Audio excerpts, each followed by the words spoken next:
Good morning friends, विजेता coaching में आप सबका स्वागत है। नज़र बदलो तो नज़ारे बदल जाते हैं, सोच बदलो तो सितारे बदल जाते हैं। कश्तियाँ बदलने की ज़रूरत नहीं मेरे दोस्तों, दिशा बदलो तो किनारे खुद ब खुद बदल जाते हैं। आज हम आपको इंग्लिश ग्रामर में टेंस पर चर्चा करेंगे। वैसे तो आप सभी लोग टेंस को बचपन से पढ़ते आए हैं, किंतु क्या आपने कभी सोचा कि टेंस क्या होता है और टेंस के प्रकारों को किस बेस पर हम लोग बांट सकते हैं। जनरली लोग टाइम को ही टेंस समझ लेते हैं, परंतु केवल टाइम ही टेंस नहीं। आइए देखते हैं इस परिभाषा से। देखिए, any of the forms of the verb that may be used to indicate the time of the action or state expressed by the verb is called tense। अब देख लीजिए इसकी हिंदी। क्रिया का कोई भी रूप जिसके द्वारा कार्य संपादित होने का समय या स्थिति का पता चले, टेंस कहलाता है। इस प्रकार हम कह सकते हैं time plus state of work equal to tense. अब हम इसे एक एग्जाम्पल के माध्यम से समझते हैं। राम पुस्तक पढ़ चुका है। इस सेंटेंस से हमें दो बातों की जानकारी प्राप्त होती है। पहला, कार्य का टाइम। यदि हम आपसे यह पूछे कि पढ़ने का कार्य किस टाइम हुआ है, तो उत्तर होगा वर्तमान काल में। इस प्रकार टाइम को तीन भागों में बांटा जा सकता है: प्रेजेंट, पास्ट, फ्यूचर। प्रेजेंट जो समय चल रहा है उसे प्रेजेंट कहते हैं। पास्ट जो समय बीत चुका है उसे पास्ट कहते हैं। फ्यूचर जो समय आएगा उसे फ्यूचर कहते हैं। दूसरा क्या है? कार्य की स्थिति। यदि हम आपसे पूछे कि कार्य कितना हुआ है, तो उत्तर होगा कार्य निश्चित रूप से पूरा हो चुका है। अब ऐसा भी हो सकता है कार्य चल रहा हो, पूरा ना हुआ हो। इस प्रकार स्टेट ऑफ टाइम के आधार पर कार्य की चार प्रकार स्थितियां हो सकती हैं। नंबर एक, परफेक्ट। देख लीजिए, परफेक्ट जब कार्य निश्चित रूप से पूरा हो चुका होता है, जैसे राम पुस्तक पढ़ चुका है, यहाँ पढ़ने का कार्य पूरा हो चुका है, परफेक्ट है। कंटिन्यूअस जब कार्य लगातार चल रहा होता है, जैसे राम पुस्तक पढ़ रहा है, यहाँ पर पढ़ने का कार्य लगातार चल रहा है, तो यहाँ पर कंटिन्यूअस। अब परफेक्ट कंटिन्यूअस देखते हैं। जब कार्य कब से चल रहा होता है, इसकी जानकारी प्राप्त होती है। जैसे राम पुस्तक 2 दिन से पढ़ रहा है, यहाँ पढ़ने का कार्य 2 दिन से लगातार चल रहा है, तो यहाँ परफेक्ट कंटिन्यूअस। अब हम इंडेफिनिट देखते हैं। आपने डिफिनिट शब्द सुना होगा। डिफिनिट का मतलब होता है पक्का। तो डिफिनिट का उल्टा क्या होगा? डिफिनिट का उल्टा होगा इनडिफिनिट। इनडिफिनिट का मतलब होता है अनिश्चित। हम एक एग्जाम्पल के माध्यम से समझते हैं। Ram reads a book.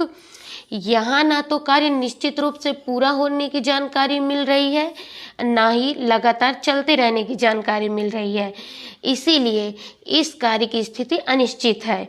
फिर प्रश्न उठता है कि इनडिफिनिट में किस चीज़ की जानकारी मिलती है? हम कह सकते हैं इससे हमें सूचना, आदत की जानकारी मिलती है। इस प्रकार हम टेंस को दो आधारों पर बांटा जा सकता है। टेंस को दो आधार पर हम बांट सकते हैं। देख लीजिए, time plus state of work. देखिए, जैसे हमारा प्रेजेंट, जैसे अभी मैंने आपको बताया कि प्रेजेंट होता है, पास्ट होता है, फ्यूचर होता है। तो प्रेजेंट होता है, तो प्रेजेंट में भी तो कोई काम लगातार हो सकता है, कोई काम पूर्ण हो चुका होता है और कोई काम चलता रहता है। तो इसीलिए हम इसको प्रेजेंट को भी 4 भागों में बांटते हैं। कौन कौन से हैं, आइए देखते हैं।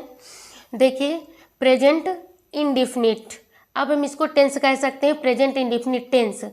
दूसरा हो गया present continuous tense, present perfect tense, present perfect continuous tense. अब आप देख सकते हैं, जब प्रेजेंट में कोई काम, तो पास्ट में भी तो ऐसा होता होगा कि कोई काम पूर्ण हुआ होगा, कोई काम पूर्ण नहीं हुआ होगा, या कोई काम लगातार चलता रहा होगा। तो इसीलिए हम past indefinite tense, past continuous tense, past perfect tense, past perfect continuous tense. ठीक है, तो आप लोगों ने देखा प्रेजेंट टेंस देखा, पास्ट टेंस देखा। अब हम यही देखेंगे फ्यूचर टेंस। फ्यूचर टेंस जो मतलब आने वाले समय में, उसमें भी तो हो सकता है कि काम होता रहा होगा या पूर्ण हो चुका होगा। तो इस आधार पर हम इसको भी 4 भागों में स्टेट ऑफ वर्क के आधार पर बांट सकते हैं, जैसे future indefinite tense, future continuous tense, future perfect tense and future perfect continuous tense. इस प्रकार हम कह सकते हैं कि 4 भेद हमारे प्रेजेंट के हो गए, 4 भेद हमारे पास्ट के हो गए, 4 भेद हमारे फ्यूचर के हो गए। अतः अब हम कितने पढ़ेंगे? 12 टेंस पढ़ेंगे। कितने टेंस पढ़ेंगे? 12 पढ़ेंगे। ठीक है, अब आप आगे देखिए। अब देख लीजिए 12 टेंस इस प्रकार हैं। देख लीजिए प्रेजेंट टेंस में क्या है। Present indefinite tense, present continuous tense, present perfect tense, present perfect continuous tense. इसी प्रकार past indefinite tense, past continuous tense, past perfect tense, past perfect continuous tense, और future indefinite tense, future continuous tense, future perfect tense और future perfect continuous tense. इस प्रकार हमारे 12 tense हो गए। अब देखिए प्रेजेंट टेंस की पहचान। प्रेजेंट टेंस क्या होता है? वर्तमान में जो चल रहा है उसे ही हम प्रेजेंट टेंस कहते हैं। अब देख लीजिए, अगर हम अंग्रेजी वाक्यों में helping verb is, am, are, has, have, main verb में यस या ईएस आ जाए तो हम वहाँ पर ये परफेक्टली कह सकते हैं कि वहाँ पर प्रेजेंट टेंस होगा।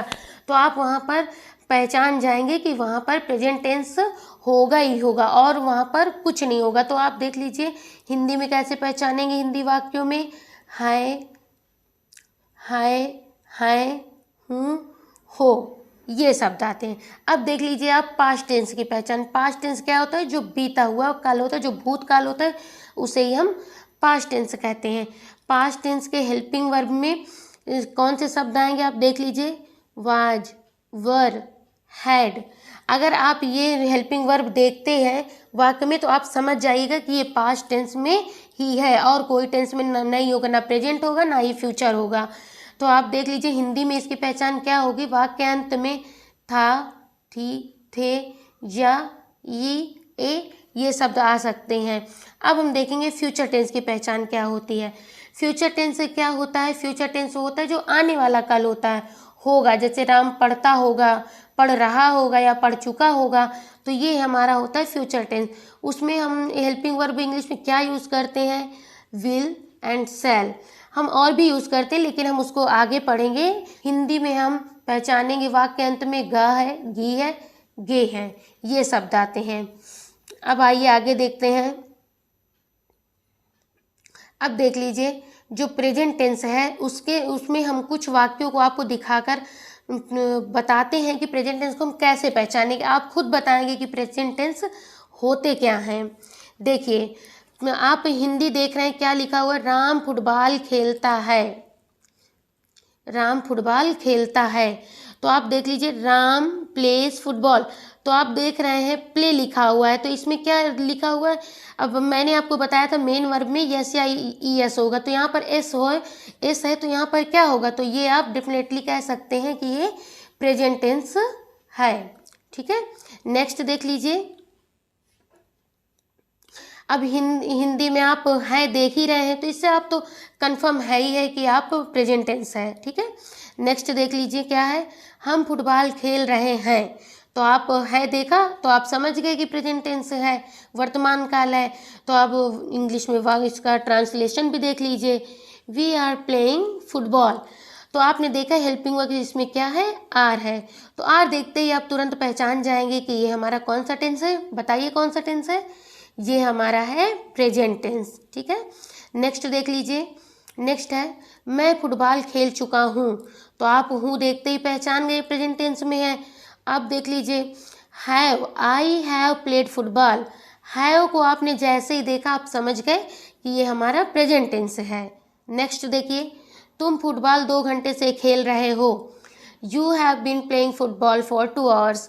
तो आप देख लीजिए, मैंने आपको बताया था हैज़, हैव, ये सब आते हैं। तो देख लीजिए हैव आया तो आप समझ गए कि ये कैसा है, प्रेजेंट टेंस। इस प्रकार हम प्रेजेंट टेंस की पहचान कर सकते हैं। अब आप देख लीजिए, हम आपको अब बताएंगे पास्ट टेंस की पहचान। पास्ट टेंस की पहचान हम किस प्रकार कर सकते हैं। हमने आपको पहले ही बताया था, पास्ट टेंस वे टेंस होते हैं जो जिसे हम भूतकाल कहते हैं, जो बीत चुका है। जैसे ये आ गया यहाँ पर, गीता विद्यालय गई, यानी वो जा चुकी है, पहले ये घटना हो चुकी है। तो ये गई आप देखते ही कह सकते हैं कि ये है भूतकाल यानी पास्ट टेंस। तो अब आप देख लीजिए यहाँ पर, इसका ट्रांसलेशन भी देख लीजिए। Geeta went to school, Geeta विद्यालय गई, तो वेंट आपने देखा कि मेन वर्ब हमारी सेकंड फॉर्म पे है। तो हम बताए थे कि जब मेन वर्ब सेकंड फॉर्म हो तो वहाँ पर पास्ट टेंस हो जाता है। तो ये गो वेंट गॉन होता है, तो यहाँ पर वेंट है, तो ये हमारा हो गया पास्ट टेंस। नेक्स्ट आप देख लीजिए, राम ने फुटबॉल खेला, राम प्लेड फुटबॉल, तो इसमें भी यही है, प्लेड यानी ये भी सेकंड फॉर्म है, तो ये भी पास्ट टेंस में हो गया। नेक्स्ट देख लीजिए, राम फुटबॉल खेल रहा था, आपने था देखा, देखते ही आप पहचान गए कि ये भूतकाल में है यानी पास्ट टेंस में है। Ram was playing football, was देखते ही आप बता सकते हैं कि ये हमारा पास्ट टेंस में। नेक्स्ट, वे सब फुटबॉल खेल रही थी, तो ये थी किस में आता है, आप सब जानते हैं पास्ट टेंस में है। तो दे वर प्लेइंग फुटबॉल, तो बताइए वर किस में आता है, आप सब जानते हैं, बताइए। तो ये आता है हमारा पास्ट टेंस में। नेक्स्ट है हमारा, राम फुटबॉल खेल चुका था।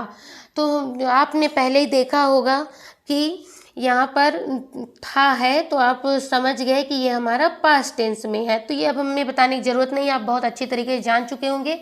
हैड आप देख रहे हैं, हैड देखते ही आप समझ जाएंगे कि ये पास्ट टेंस में है।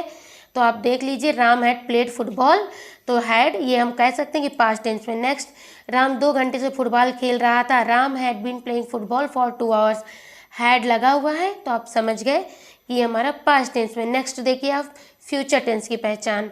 फ्यूचर टेंस की पहचान क्या होती है, जैसे कि आप सभी लोग जानते हैं कि फ्यूचर टेंस क्या होता है, जो आने वाला होता है, यानी जो समय आगे आएगा। यानी जैसे वह कल फुटबॉल खेलेगा, तो आप यहाँ पर ग देखते ही कह सकते हैं कि ये फ्यूचर में होगा, यानी ये भविष्य काल है।